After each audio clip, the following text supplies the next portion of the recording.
uma honra estar aqui. Abra comigo a sua Bíblia no livro do Gênesis. Oh, aleluia! Capítulo de número 11. É a palavra que o Senhor tem me confiado para essa noite.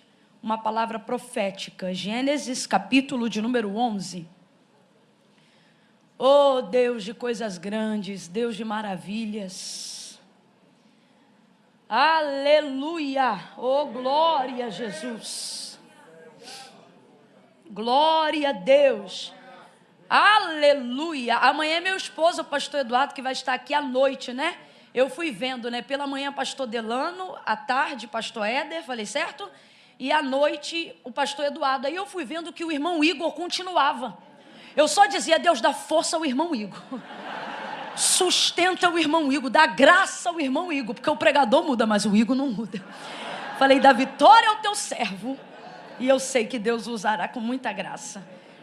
Quando eu vi que o pastor Eduardo também estará à noite amanhã, e eu hoje à noite, eu falei, meu Deus, eu acho que era isso que João Batista sentia, né? Eu estava aqui e eu falei, meu Deus, realmente amanhã virá um após mim que é maior do que eu. Quem achou Gênesis 11? Versos de número 26 em diante. Diz assim o texto sagrado. Viveu Terá 70 anos e gerou Abrão, a Naor e a Harã. São estas as gerações de Terá. Terá gerou a Abrão, a Naor e a Harã. E Harã gerou a Ló. E morreu Harã, estando seu pai Terá ainda vivo na terra do seu nascimento, em Ur dos Caldeus. E Abrão e Naor tomaram mulheres para si. O nome da mulher de Abrão era Sarai, e o nome da mulher de Naor era Milca, filha de Harã, pai de Milca e de Iscá. Sarai era estéril, não tinha filhos.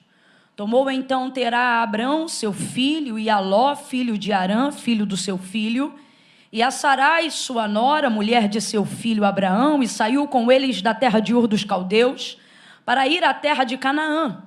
Mas quando chegaram a Harã, habitaram ali. E foram os dias de Terá 205 anos, e morreu Terá em Harã. Entre comigo no verso 1 do capítulo 12. Ora, o Senhor disse a Abrão, sai da tua terra, da tua parentela e da casa de teu pai, para a terra que eu te mostrarei. E farei de ti uma grande nação, e te abençoarei, e te engrandecerei o nome, e tu serás uma bênção. Abençoarei os que te abençoarem, e amaldiçoarei os que te amaldiçoarem, e em ti serão benditas todas as famílias da terra. Partiu, pois, Abrão como o Senhor lhe tinha dito, e foi Ló com ele. E tinha Abrão 75 anos quando saiu de Harã. E você diga amém por essa palavra.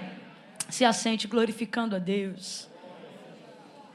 Oh, aleluia! Glória! Oh, glória a Jesus! Aleluia! Aleluia!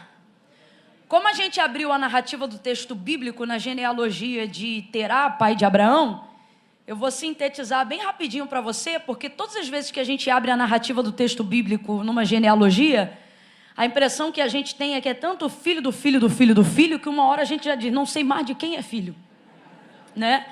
Mas você vai perceber que não tem dificuldade. Como foi só um pedacinho de Terá, da família de Terá, você vai ver que é muito simples, você vai entender como se fosse a sua. Terá é o nome do pai de Abraão.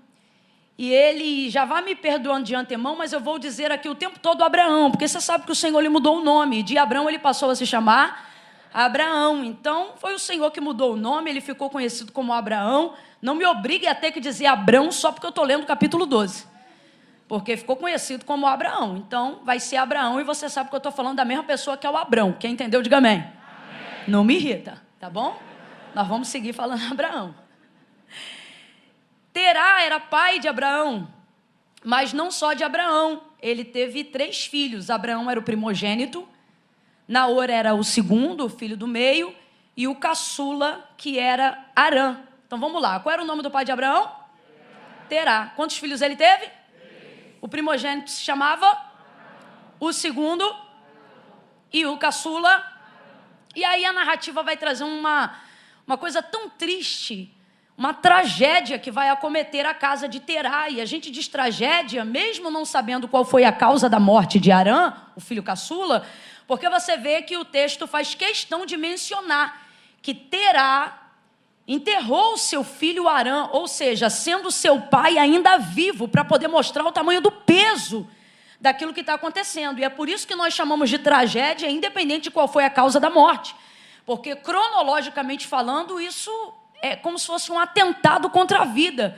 É muito triste sepultar pai, mãe, mas é a ordem cronológica natural da vida, que os filhos sepultem os seus pais, por mais triste que isso seja.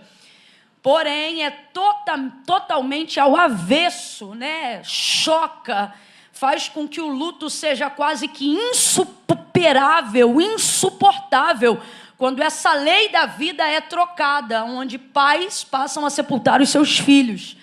Infelizmente, a gente atravessou aí alguns anos, né? Estamos entrando no 2º ano, né? Em que, infelizmente, essa cena se repetiu algumas vezes. A ordem cronológica da vida foi alterada e por isso nós chamamos de tragédia, não importa por qual fato ou por qual motivo. Esse luto devastador entrou na casa de Terá, pai de Abraão. E Arã, apesar de ser o filho caçula, ele era o filho mais frutífero, o que apresentou mais fecundidade logo no início, porque ele era o caçula, mas foi ele que deu o neto primogênito para Terá. Foi o primeiro a gerar filhos dentro da casa. Então perceba os laços de amor. Normalmente o filho caçula, ele já tem uma forma de tratamento diferenciada do pai e da mãe. E isso não tem nada a ver com amor. Deixa eu explicar isso aqui, porque vai ver, Deus vai curar alguém agora. Aquela impressão, né, de que você ama mais o caçula do que me ama. Lá em casa, por exemplo, nós somos 3, exatamente como era na casa de Terá. E eu sou a do meio, tem a Larissa, que é a caçula, e a Elaine, que é a minha irmã mais velha. A Elaine, por exemplo, recebeu um tipo de tratamento da minha mãe e do meu pai que já não foi o mesmo tratamento que eu recebi. E isso não tem a ver com amor, tem a ver com a forma de se relacionar. Por quê? Porque normalmente o filho mais velho é cobaia da maternidade e da paternidade. Quando nasce o filho mais velho é que nasce o pai e a mãe. É ali que eles vão aprender a se relacionar. Então, obviamente, o pai e a mãe também terão um nível de construção de relacionamento com o filho que nenhum outro filho desfrutará, assim como cada filho. E talvez você pense assim, mas Camila, e quem tem muitos filhos? Irmão, não tem esse negócio de ter muitos filhos. Cada filho é único. Todo filho é único na sua forma de ser. Eu já sou a do meio e não recebi o mesmo coro que minha irmã Elaine recebia. Minha mãe era mais nova, mais estressada, ainda estava aprendendo. Comigo a coisa foi um pouco mais equilibrada. Agora a caçula, quem reclamava já era eu. Eu dizia, mãe, de vez em quando eu chegava lá, via ela falando alguma coisa. E eu dizia, já está podendo falar assim com a senhora? Porque na minha época eu não podia não. Né? Aquela coisa de caçula e tal. E isso não tem nada a ver com amor, tem a ver com o quê? Quando o filho caçula chega, ele chega num outro nível de maturidade paterna dentro de casa. Isso permite com que o pai se estresse bem menos que ele, bata bem menos nele. E eu volto a dizer, porque eu acho que Deus está curando alguém hoje aqui. Isso não é sobre amar, isso é sobre relacionar. Isso não diminui, nem aumenta a forma de amor que o pai tem por cada filho.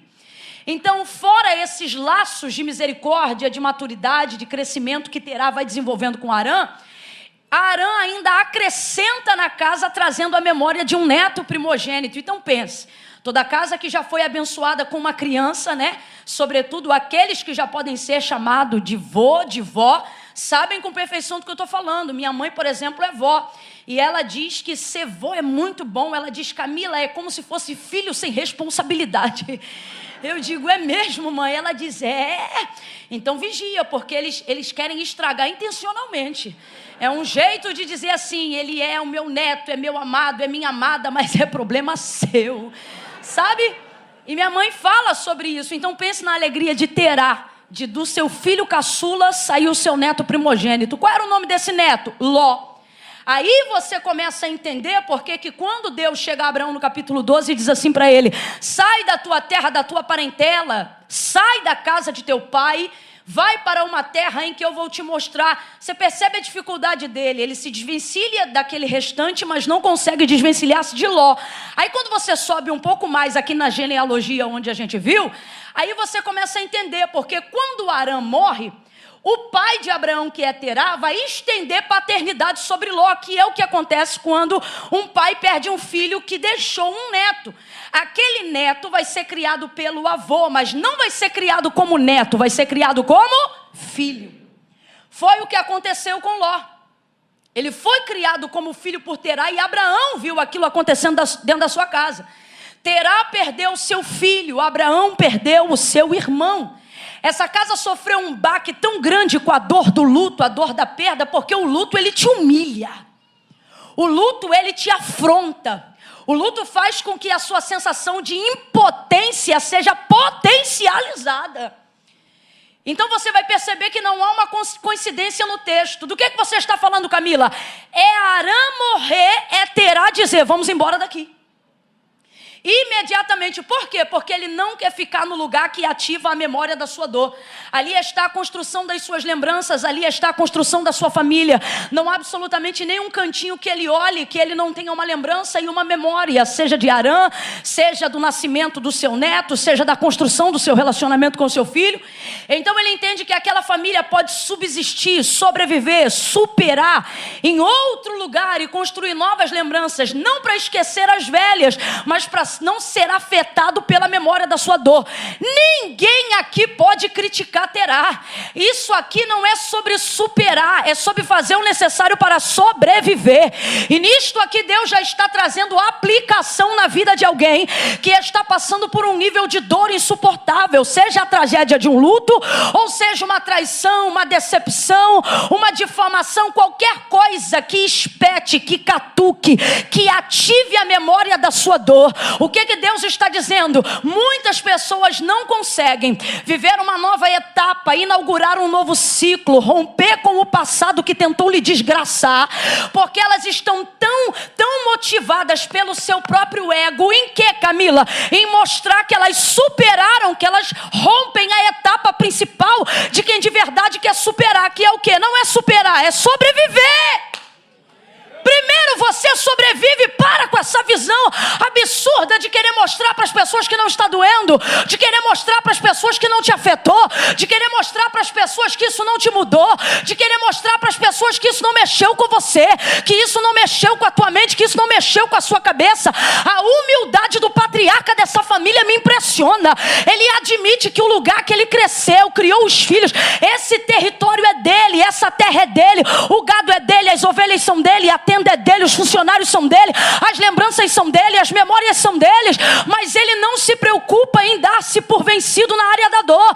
Aquilo que você não pode superar é porque ainda não é tempo de você superar. Então, Camila, como é que eu vou superar? Você não supera, primeiro você sobrevive. Terá, sai de lá. Ele sai de lá imediatamente. Olha para quem está do teu lado e diga, não é coincidência. Não é coincidência.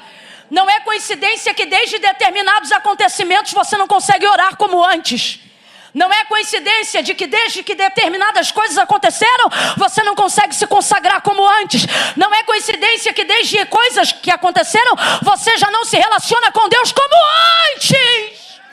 E você quer dar uma de que está tudo bem, porque você tem que mostrar que superou. Afinal você é crente, afinal você é cristão, afinal você é macho, afinal você é mulher de Deus. E Deus está dizendo, esse seu ego não vai te ajudar em nada. Enquanto você não mostra que sobreviver é prioridade, superar se torna algo leviano, passageiro, você não consegue. Não consegue. Existem coisas que você só vai vencer depois que admitir que por um tempo foi vencido por elas. E isso que eu estou falando é contrária a esta pregação triunfalista que as pessoas querem lançar no meio do cristianismo. Isso parece que afronta a gente. Não, eu não sinto dor. Não, eu não fico deprimido. Não, eu não vou tomar remédio tarja preta. Não, eu não vou para psicólogo. Não, eu não vou para psicanalista. E Deus está dizendo, se você estivesse dedicando o teu tempo para sobreviver, eu ia ia te mostrar como superar. Mas enquanto você se dedica ao ego da superação, você não sai do lugar que ativa a memória da sua dor. Continua doendo, continua espetando, continua machucando. Olha para mim que eu vou falar rasgado. Quem tem ouvidos ouça. Deus está dizendo: eu estou utilizando algumas coisas na tua vida para te humilhar, para te apertar. E o único jeito de você superar é tentando sobreviver. Paulo por 3 vezes vai orar ao Senhor e ele vai dizer: isso aqui é campanha, irmão. Paulo orando 3 vezes pelo mesmo assunto é campanha. É campanha porque Deus ouve ele assim, ó. Aí ele diz: ó, tem um espinho na carne e um mensageiro de Satanás que de tempo em tempo vem me esbofetear. E Deus nada. Por quê? Porque Paulo está orando porque ele quer superar. Alguém ensinou pra gente que a oração só leva a gente a superar.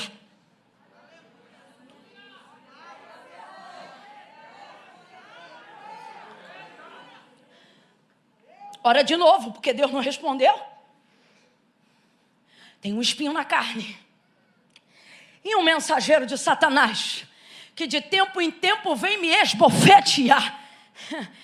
Rapaz, a gente tem tanta vontade de triunfar o tempo todo que a gente altera até o texto bíblico. Você já viu o crente reproduzindo o que Jesus disse sobre no mundo tereis aflições? A gente sempre completa algo que não está no texto, já percebeu?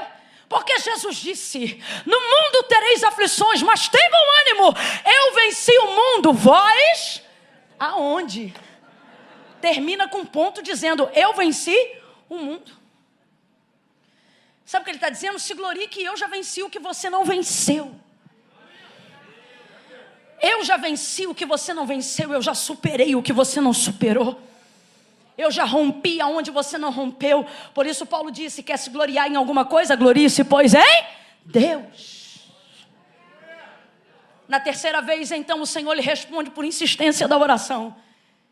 E ele diz o que para ele? Paulo, você vai superar? A minha graça te basta. Responda para mim. Há algum texto que aponta a retirada do espinho na carne de Paulo? Não há. O que há é manifestação da graça. Sabe o que Deus está dizendo? Nessa área você não supera, nessa área você sobrevive. Eu estou equilibrando, eu estou tratando, eu estou curando, eu estou utilizando isto para moldar você, transformar você, libertar você, curar você, para que você não se glorie na grandeza das revelações daquilo que eu tenho derramado sobre você.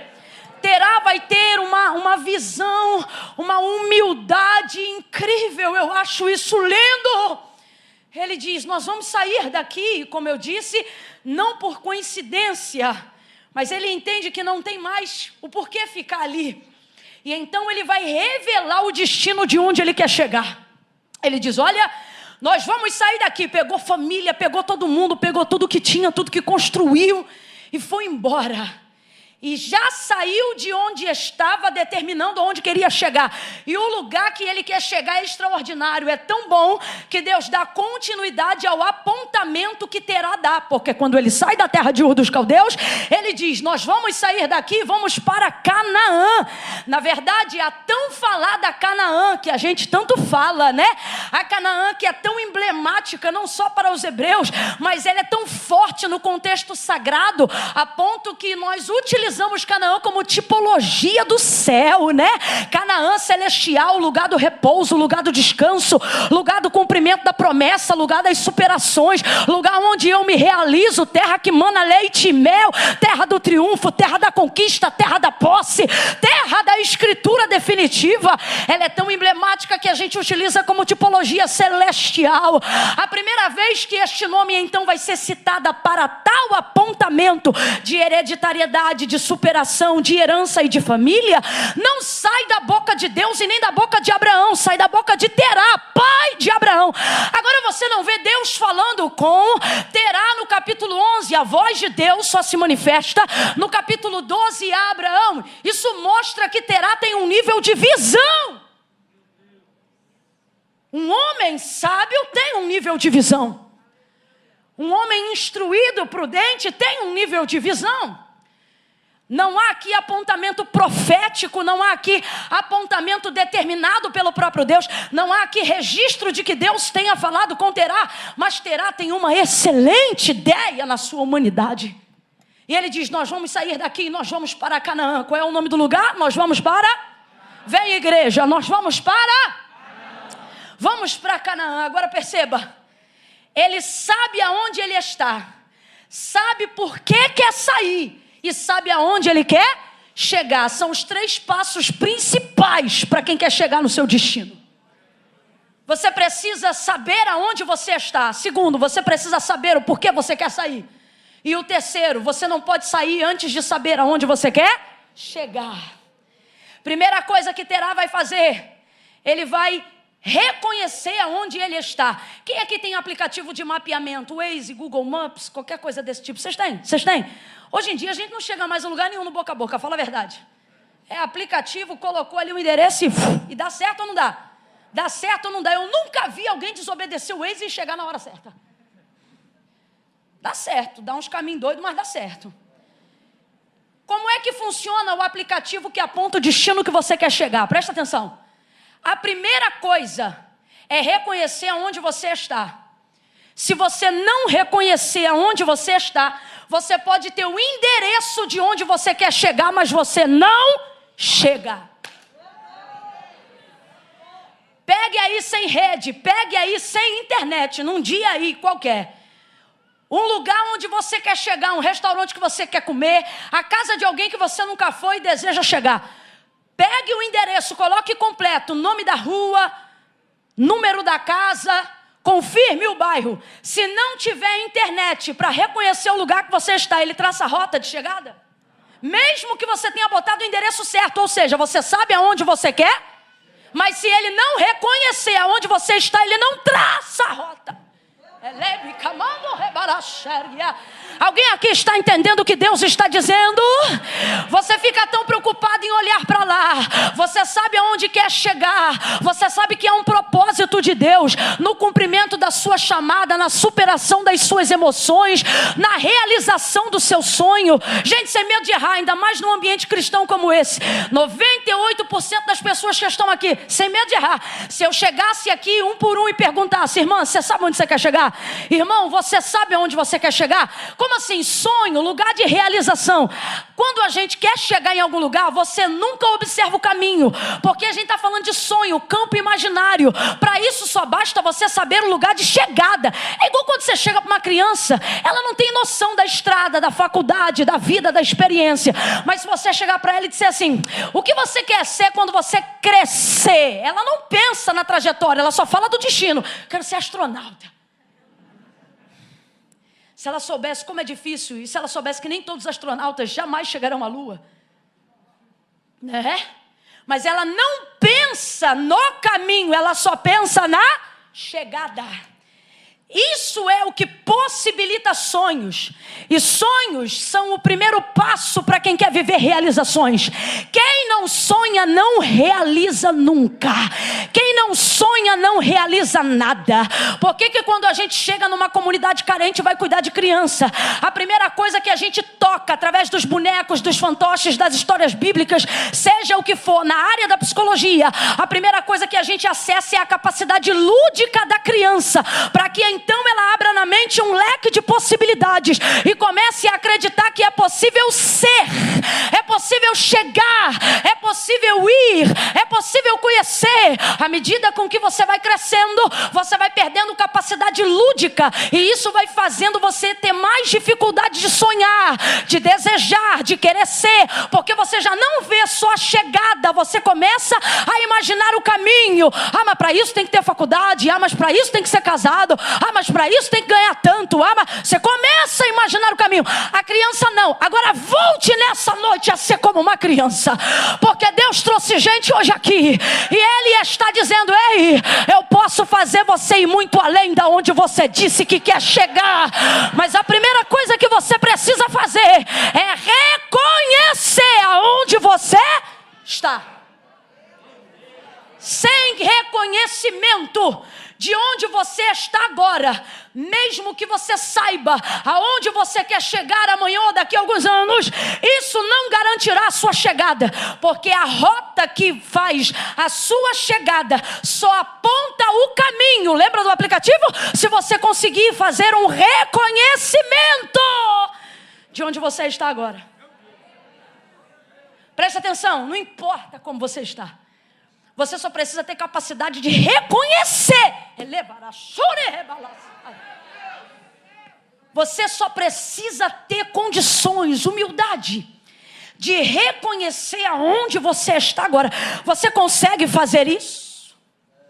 Consegue? Você consegue fazer orações que antes de falar onde você quer chegar, você consegue dizer para ele aonde você está? Antes de falar o quanto você ainda quer ser feliz, você consegue falar o quanto você está magoado agora? Antes de falar aonde você quer chegar, você consegue dizer para ele a realidade de onde você está agora? Antes de falar de santidade, você consegue confessar a sua culpa? Os fariseus sabiam aonde queriam chegar, todos eles. Todos eles tinham uma rota de destino, todos eles tinham conhecimento da chegada, mas nenhum deles chegaram. Por quê? Porque não se abria o caminho sem primeiro reconhecer aonde está. E é assim que Jesus trabalha até hoje. Jesus trouxe gente hoje aqui para dizer: você pensa que é difícil chegar? Não, chegar é consequência de quem reconhece aonde está. Você só precisa reconhecer aonde você está agora. João capítulo de número 4, Jesus conversa com uma mulher samaritana, se assenta no poço da entrada da cidade de Sicar, e ali está ela, já teve 5 maridos e o 6º não é dela. Responda para mim, Jesus sabia ou não sabia que ela não tinha marido? Sabia ou não sabia? Sabia, mas ele olha para ela e diz assim: traze-me aqui o teu. Ele sabe que ela não tem marido, mas ela precisa reconhecer.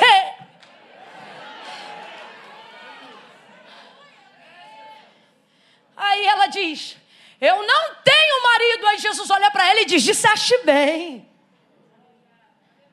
Às vezes a gente se consagra uma semana inteira e Jesus diz: desce mais um pouco.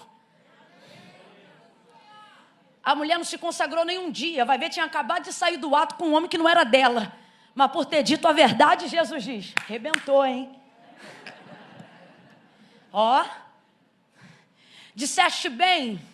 Agora eu te pergunto, o que ela falou foi bonito? Ela acabou de admitir que de fato estava num relacionamento cujo homem não era dela. Então responda para mim, foi bonito o que ela falou? Foi bonito o que ela disse? Mas Jesus não vê beleza na forma com que diz. Jesus vê beleza na verdade com que diz. Jesus vê beleza na verdade falada. Aquele que confessa e deixa alcança misericórdia. O que o texto está dizendo é: eu não quero de vocês a construção de uma ponte para o destino que vocês querem chegar. Eu quero de vocês uma pá para vocês desenterrarem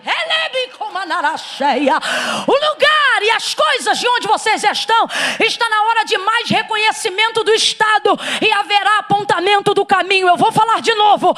Deus está dizendo para alguém hoje aqui: não te preocupe em apontar o caminho, te preocupe em reconhecer o Estado, porque de mim vem o caminho, mas de você a confissão do Estado.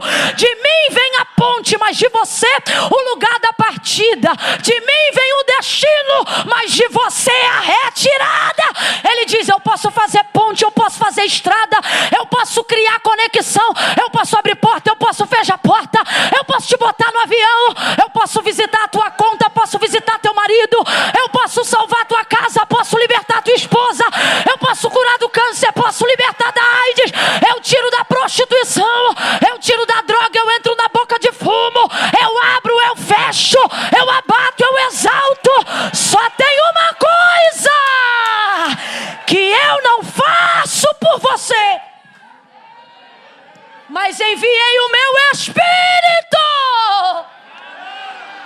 para te aconselhar, para te dizer: reconhece, reconhece, reconhece. Quando você reconhece, quando você identifica, quando você declara onde você está, não haverá dificuldades em realizar e chegar aonde você deseja chegar. Oh, meu Deus. Você diz assim: se eu declarar aonde estou, eu não chego.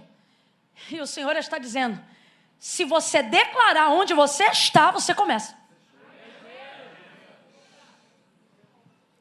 Camila, mas você não sabe onde eu estou. Quem tem que saber é você. Jesus sabia que ela não tinha marido, mas pergunta a si mesmo. Porque a única, ele pode salvar, mas reconhecimento só quem pode fazer é a gente. Ela reconhece, ele salva não somente ela, mas grande parte daquela população dentro daquela província. Deus está dizendo: você acha que se você reconhecer aonde você está e o que você faz agora será o seu fim. Só que o Senhor está dizendo: quando você reconhece, isso não determina o seu fim, isso determina o ponto de partida de por onde eu, o Senhor, vou começar a agir. Suas deficiências, sejam de caráter, de moralidade, sejam de vícios, seja lá o que for, elas não determinam o seu fim, elas determinam o ponto por onde Deus começa. João 9, lembra do cego de nascença que Jesus jogou lama nos seus olhos e ele foi curado? Lembra? Jesus não jogou lama no corpo inteiro, jogou lama só nos olhos, região da cegueira. Aquilo que as pessoas pensavam que era o fim, lembra? Os discípulos diziam assim: Rabi, quem pecou, este ou os pais, para que ele ficasse assim? Eles falavam como se fosse sentença final. Jesus olha aquilo que eles colocam como sentença final e diz para eles: isto aconteceu para que se manifeste. Enquanto eles dizem final, ele diz: vai manifestar, é só o começo. O homem joga água, é curado, volta vendo. Aquela deficiência que você pensa que é o que vai dar cabo final da sua vitória, da sua realização, do seu destino, o Senhor está dizendo: isso não é o final, isso determina o lugar por onde eu vou começar. Mas esse reconhecimento só você pode fazer. Terá reconhece. Ele sabe aonde ele está. E ele é sincero quanto à sua motivação em sair. É por causa da dor, é por causa do filho, é por causa da morte, é por causa do luto. Eu vou. E ele vai e leva a família inteira. Porque para recomeçar você não precisa de coisas, só de pessoas. Sai ele de lá e o destino é maravilhoso, Canaã. Então, segundo ponto, ele sabe aonde ele está e também sabe aonde ele quer chegar. Sabe aonde está e sabe aonde quer. Só que saber aonde você está e saber aonde você quer chegar é maravilhoso, mas não tem o poder de determinar que você chegará. Por quê? Porque entre o lugar que eu estou e entre o lugar que eu quero chegar, sempre haverá um caminho. E o que determina quem chega não é a chegada, é a caminho.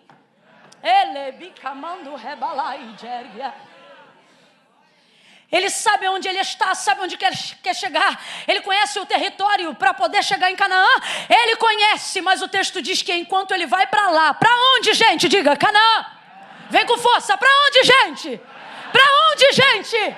Canaã, lugar da superação, da realização, do conforto, da segurança, da garantia, da estabilidade. Olha isso. Enquanto ele está indo para lá, de repente ele se vê num território cujo nome geográfico, físico, se chamava Harã. Harã. Meu Deus. Harã, você lembra? Harã, o filho caçula. O filho que morreu. O que houve aqui, Jesus? Olha que arapuca. Uma armadilha ali, tem outra aqui. Tem mais uma aqui. Harã, quem lembra? Harã é o nome do seu filho que foi a motivação para ele sair da terra de Ur dos caldeus. Saiu de lá não para esquecer o filho, porque você não esquece. Para esquecer aquilo, para sobreviver aquilo que ativava a memória da sua dor. Então, a motivação de sair da terra de Ur dos caldeus foi a dor da partida, a dor do luto do seu filho Harã. Enquanto ele vai para Canaã, de repente se vê numa região chamada Harã. E sabe o que me irrita? Crente que olha para mim com cara e diz: que coincidência, né? Não é coincidência.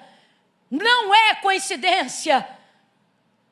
Isso aqui é coisa de gente que fica com o celular na mão. Fala assim, menino, eu tô doido para comer um hambúrguer depois do culto. Aí daqui a pouco o culto acaba, quando você abre, peça um hambúrguer.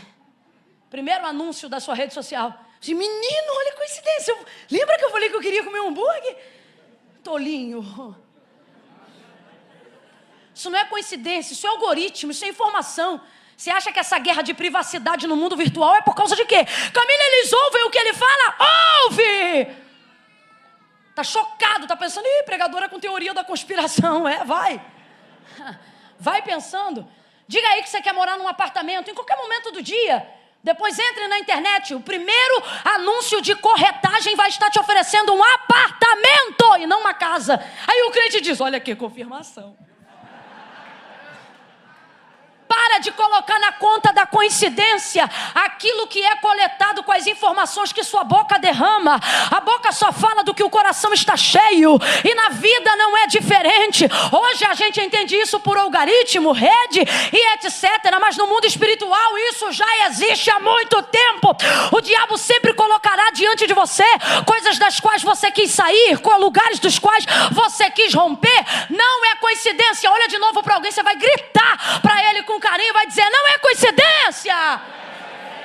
Não é coincidência, não é. Vai parar no meio do teu caminho, em direção ao destino que você quer chegar. Coisas que te fizeram parar, coisas que te fizeram esquecer, coisas, ou melhor, que você quis esquecer. De vez em quando você vai quando isso acontecer, não durma lá, não flerte com Arã, não pernoite lá, não beba água lá, não dê a paz do Senhor lá, não faça aliança com ninguém lá. Oh meu Deus, eu me lembro do profeta novo e do profeta velho. O profeta novo tinha de Deus uma mensagem, lembra? E o Senhor disse o que para ele? Vai lá e só passa, não come, não bebe, não dorme, não descansa, e quando sair sacode a poeira, entrega a profecia e vai-se embora. O profeta velho encontrou ele no meio do caminho. Encontrou ele no meio do caminho, contou para ele uma outra história. Repousa na minha casa, fica um pouquinho, come, descansa, depois você vai. Sabe aonde o profeta novo descansou? Na boca do leão, foi sepultado ali. E o velho ainda olhou e falou, profeta que não ouviu a voz de Deus. Ah, desgraçado. Mas por quê? Porque tem lugares que só estão no seu caminho para determinar a marcação da sua caminhada. Tem lugares que só estão no seu caminho para determinar a sua passada. O que isso significa? Significa que não são lugares aonde você habita, não são lugares aonde você descansa, não são lugares aonde você repousa. Me ouça! Não são lugares aonde você faz amigos, não são lugares aonde você se assenta em mesas, não são lugares aonde você faz negócios, não são lugares aonde você faz acordo. São lugares que estão no seu caminho só para te mostrar, eu passei, eu superei, eu venci, eu fui. Oh, rebacala, Sérgia. Oh, meu Deus do céu. Olha para quem está do teu lado e diga, quando Arã aparecer, diga, no teu caminho, fala para ele ou para ela, você não fica, você passa. Sacode o ombro dele e diz, e passa rápido, e passa rápido, passa rápido, passa rápido. Arã quer te parar, Arã quer te frear. Esse território quer te fazer lembrar do que você quis esquecer. Não repouse em lugares que você lutou para romper. Não descanse em lugares que te lembram o que você quer esquecer. Saiu da terra de Ur dos Caldeus para chegar em Canaã. Então caminhe.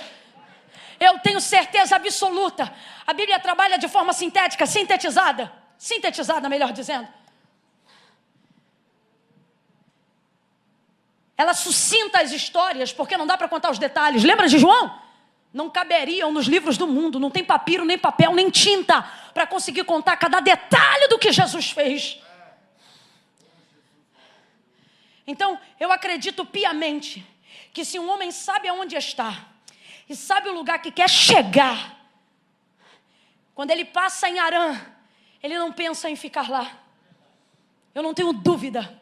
Não sou eu que disse, foi Terá que falou, nós vamos ir para Canaã.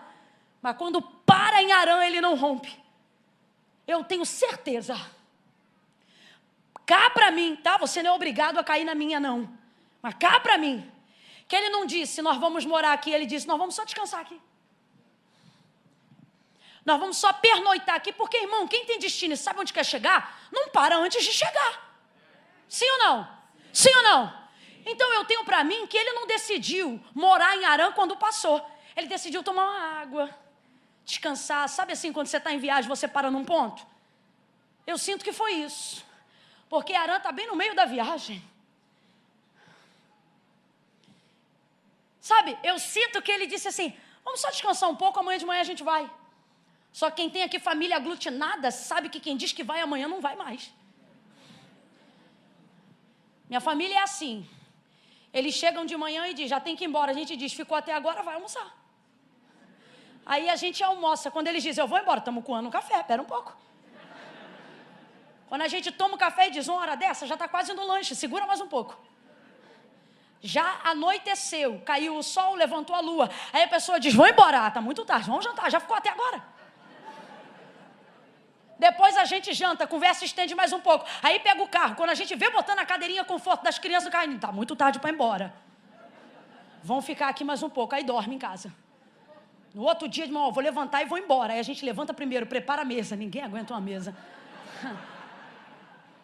Toma café, depois vai. Só que enquanto está tomando café, minha mãe já está com alho refogado, a cebola, linguiça. O cheiro vai subindo, tá cheiroso. Eu estou fazendo para vocês.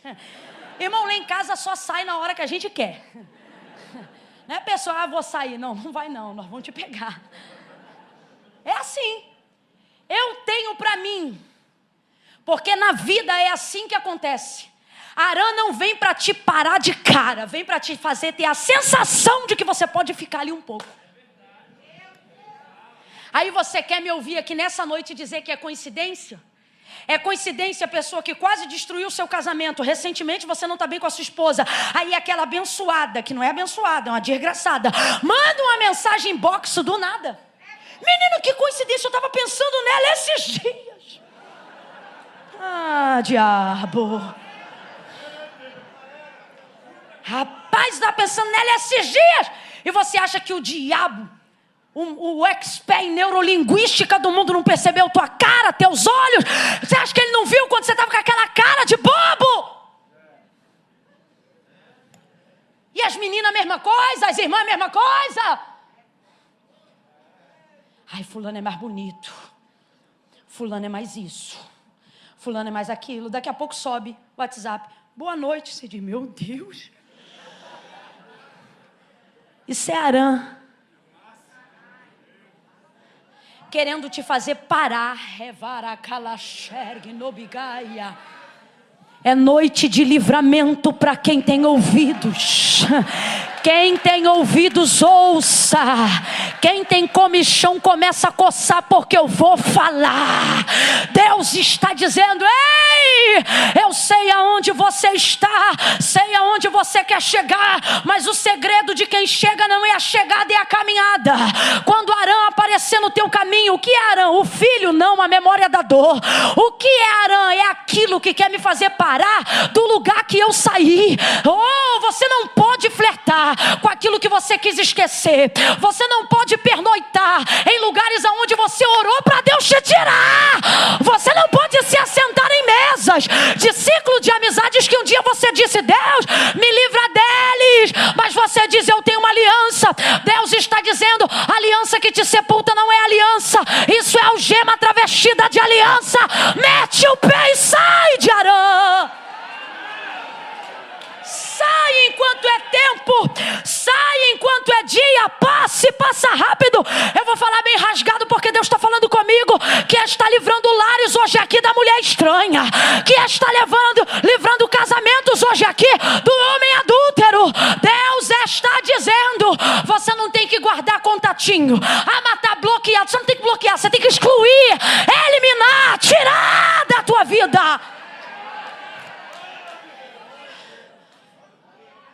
roupa que você tem em casa. Alivia o compressor para mim. Eu sou pentecostal, não aguento. Eu queria não gritar, mas eu não consigo. Aí os meninos do som ficam assim, vai estourar o retorno, não vai, que eu sou dizimista ofertante. Não vai.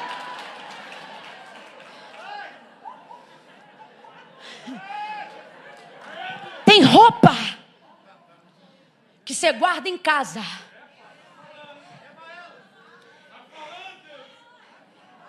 Em tese, ela é só a memória. O problema é que você pega ela para cheirar antes de vir para o culto. Aí você não percebe que quando você para naquela camisola, você não vem no culto.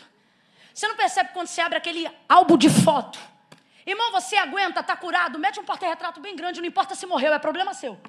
Agora, toda vez que olha, tira isso da parede.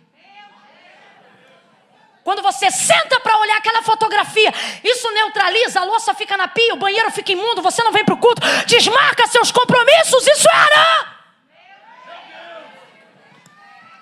Isso é Arã. Vou falar mais abertamente aqui, Deus está mandando e eu vou falar. Você diz assim, Camila, eu era alcoólatra, Deus me libertou, mas na Bíblia eu não encontro parâmetro para não poder beber. Eu acho que eu posso beber socialmente. Você saiu do Arã do vinho, da bebida, e está achando que vai beber socialmente. Não vai. Você vai ser sepultado lá.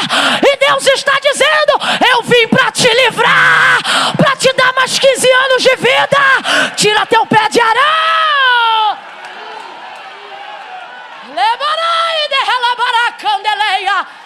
Deus te livrou da promiscuidade, da prostituição. Deus te livrou de tudo aquilo que não glorifica o nome dele. Mas você mantém os mesmos contatos, as mesmas amizades. Você diz, eu não vou ficar, só vou passar na festa.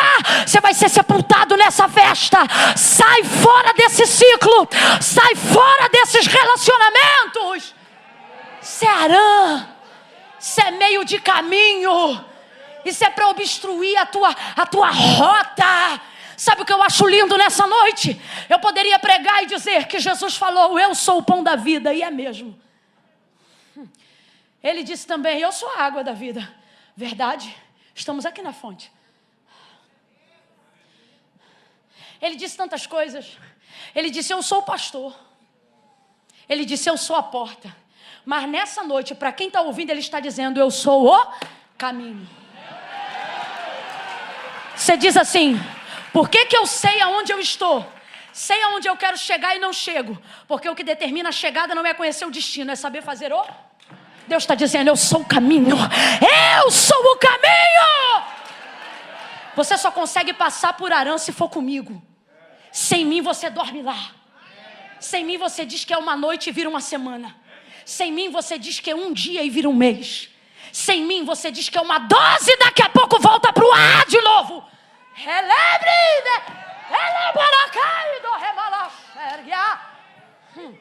Quer chegar em Canaã? Faz comigo esse caminho. Se eu te disser que nessa noite Deus te trouxe aqui para dizer que o caminho não é uma rota, é uma pessoa.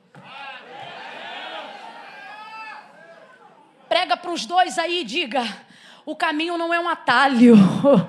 É uma pessoa, Jesus Cristo. Eu sou o caminho, a verdade e a vida.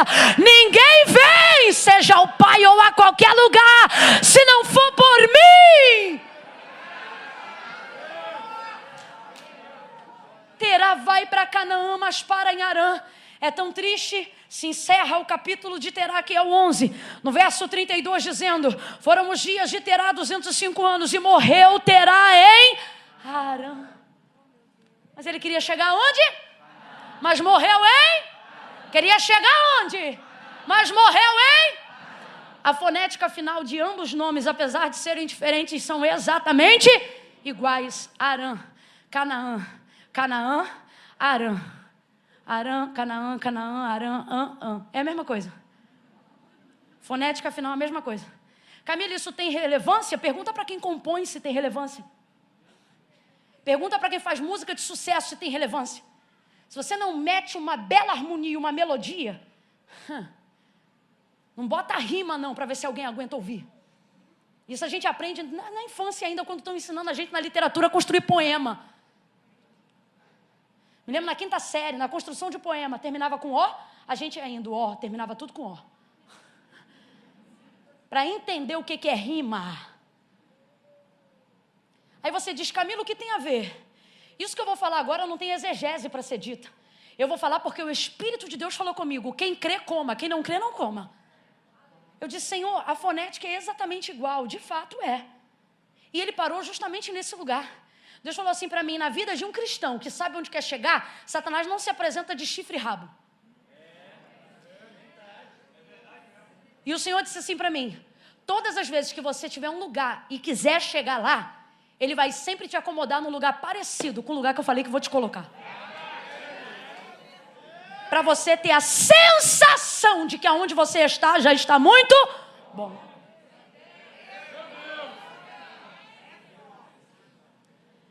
Quando Satanás quis confundir Eva, ele não contou uma história nova, ele reproduziu o que o Senhor disse e acrescido do que o Senhor não falou. O que é isso? Sofisma. A mentira é o oposto da verdade. O sofisma é uma verdade que contém mentiras. E se uma verdade contém mentiras, ela não é verdade, ela é? Não é, acabei de explicar, é sofisma.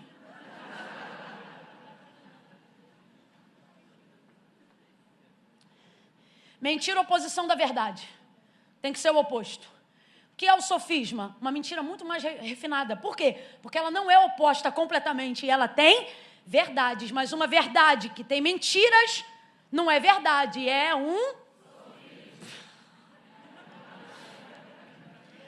Com crente que sabe onde quer chegar, Satanás não trabalha com sofisma. Ele trabalha com mentira. Ele trabalha com... Vai te fazer parecer que você está no caminho certo. Vai te fazer parecer que não tem nada. Tranquilo, de boa. Aqui já está bom. Satanás disse assim na serpente para Eva. Não foi assim que Deus disse? 2 pontos. Aí ele reproduz o que Deus falou acrescido de uma coisa que ele está dizendo. Porque ele disse, dele não comereis e nem tocareis. Não foi exatamente assim que Deus disse. Aí Eva reproduz o que Deus disse. Porque ela se lembra do que ele falou. E ele confunde ela de novo. Porque essa é a única forma de você fazer errar quem nunca conheceu o erro. De você fazer pecar quem não quer pecar. E foi assim que ele enganou ela. E é assim que na caminhada do lugar que nós queremos chegar e do que Deus tem pra gente, Satanás tem enganado a muitos. Como, Camila? Ele tem se oposto a um lugar contrário? Deus quer dar o céu e você deseja o inferno? Não. Eu quero chegar no lugar que Deus falou para mim, mas no caminho até lá, Satanás tenta me acomodar em lugares parecidos para que eu tenha a sensação de que eu já cheguei. Então ele começa a te fazer viver num ambiente que parece o que Deus falou, mas não é. Ele diz, eu vou te dar uma família. E daqui a pouco você está se relacionando com alguém que já tem uma família. Aí você diz, mas Deus falou que vai me dar uma família. Parece, mas se tiver que destruir uma família, você não está onde Deus falou. Parece, mas não é. Camila, Deus mandou eu esperar no Senhor. E este homem parece uma bênção. Ele parece, mas se não te respeita. Ele parece, mas se não tem compromisso. Ele parece, mas se não é convertido. Ele parece, mas se só parece. E você vislumbra um futuro totalmente quebrado com ele. O Senhor está dizendo, ei, perceba, ele só parece, mas não é. É assim que a pirataria tem milhões no mercado negro. É assim que bilhões são movimentados no mercado escuso. Pirataria. Tem crente que não está nem aí para pirataria. Ih, nem aí. Fica até irritado quando a gente fala, mas eu vou falar. Você não tem nada demais. Isso aí nada a ver. É só marca. Irmão, quando eu não podia usar nada de marca, eu ia no camelô e comprava um relógio que só vendia no camelô, chamava-se Mulher, a 10 conto. Para cada festa do ciclo de oração eu tinha que ir lá e comprar um novo, porque era 10 conto, a bateria trocava. Quando abria ele não funcionava mais. Mas era bom, era o que eu podia, era o que eu tinha. Era original, do camelô, mas era original. Era o que eu podia, era o que eu tinha, era o que eu usava. E eu nunca consegui usar nada que não fosse de verdade. Entenda esse princípio. Assim como eu coloquei o do aplicativo, eu estou colocando um outro. É apenas um exemplo. Se está te servindo, é porque Deus está usando ele. Depois que melhorou, eu posso comprar uma coisa e outra. Mas Deus sabe que eu só faço isso porque posso. Se não pudesse, não faria. Não faria. Porque eu cresci quando se vendia disco de vinil e CD piraí. Falei que é mais de 15 anos.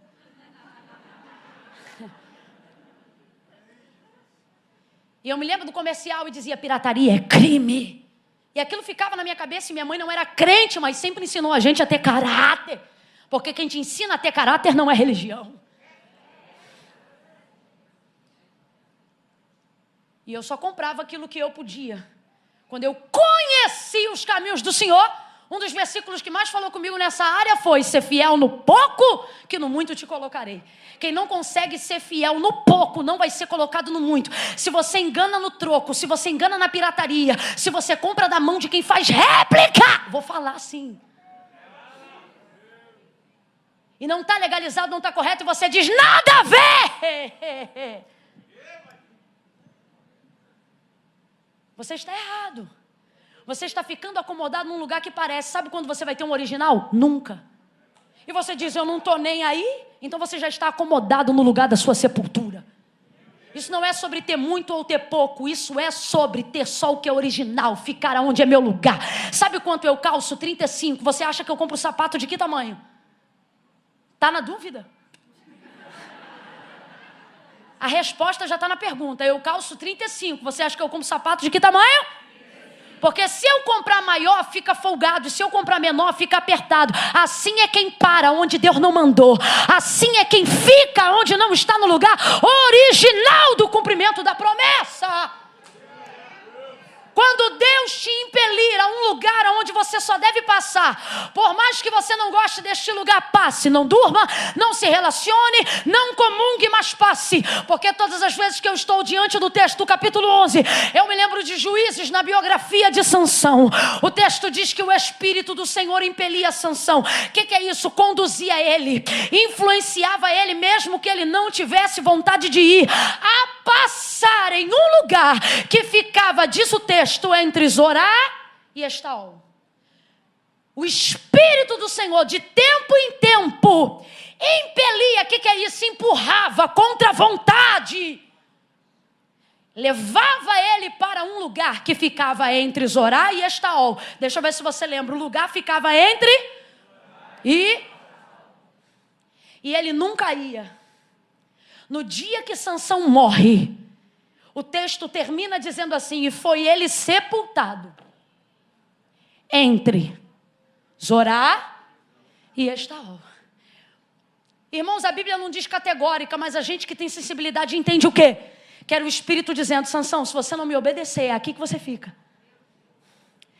Se você aguenta passar antes, você não morre lá depois. Aqui, ó, se você ficar com Dalila, é aqui que você vai ser enterrado. Ó, se você quebrar o voto do nazireado, seu final é aqui. Mas ele tanto sabia que era para livramento, que o texto diz que o Espírito conduzia, mas ele não ia. Isso é muito sério. Deus sabe do meu coração. Minha vontade era pregar uma mensagem para a gente pegar a cadeira, rodar igual o peão. Mas Deus disse: hoje eu vou empurrar vocês. Entre Zorá e Estaol. Sansão disse não, mas a fonte de vida vai dizer: eu prefiro ver agora, para não ser enterrado aqui depois.